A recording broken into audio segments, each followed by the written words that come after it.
Caffeinated podcast. Wake your mind. Sip that thought. Let it grind. Caffeinated podcast. Pour it in. Press play. Caffeinated podcast. New brew every day. አቦል የሆኑ ዜናዎችን በዴልቲ ተዘጋጅቶ በካፍኔትድ ቴክ በኩል ይዘንላችሁ መጥተናል። ማሳሰቢያ፣ እነዚህ የምናጋራቸው ዜናዎች ለመረጃነት እንጂ የፋይናንስ ምክሮች እንዳልሆኑ ለማሳሰብ እንወዳለን። Caffeinated podcast. በዚህ ሳምንት ዊንጎ አፍሪካ የሚባለው ድርጅት ዊንዱ ክላውድ ኤክስቼንጅ ኢትዮጵያ ውስጥ የለቀቀ ሲሆን ይህም ድርጅቶች ፋይሎቻቸውን እንዲያስቀምጡና እንዲከታተሉ የሚያስችል ሲስተም ሲሆን ይህም በተደነገገው ሕግ መሰረት መሆኑን አሳውቀዋል። ይህ መድረክም የፋይል ማስቀመጫና የሴኩሪቲ አገልግሎቶችን የሚሰጥ ሲሆን ዓለም አቀፍ ከሆኑ ድርጅቶች እንደ ማይክሮሶፍት አዙር እና አማዞን ዌብ ሰርቪስስ ጋር አብሮ የሚሰራ እንደሆነ ተናግረዋል። አሁን ካሉት የባንክና ሌሎች አጋሮች ጋር በመሆንም ገበያው ላይ በፍጥነት እያደገ ሲሆን በ2034ም $5.7 ቢሊዮን እንደሚደርስ ይገመታል።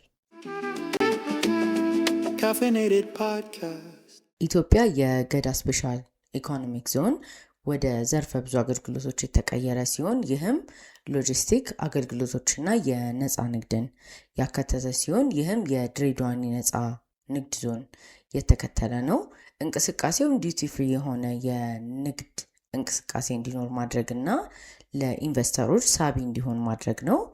ይህ በዞኖቹ መካከል የተቀላጠፈ ንግድ እንዲኖር ያደርጋል ተብሎ ይጠበቃል።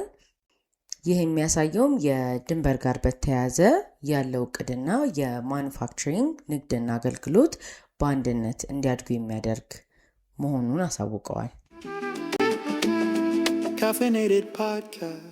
ኢትዮጵያ በሚሽን 300 በኩል የኤሌክትሪክ አገልግሎት ተደራሽነት እያፋጠኑ ሲሆን የሚመራውም በዓለም ባንክና በአፍሪካ እድገት ባንክ ሲሆን ይህም ከ300 ሚሊዮን በላይ ሰዎች በ2030 ላይ በአፍሪካ ለማገናኘት እየተሰራ ነው።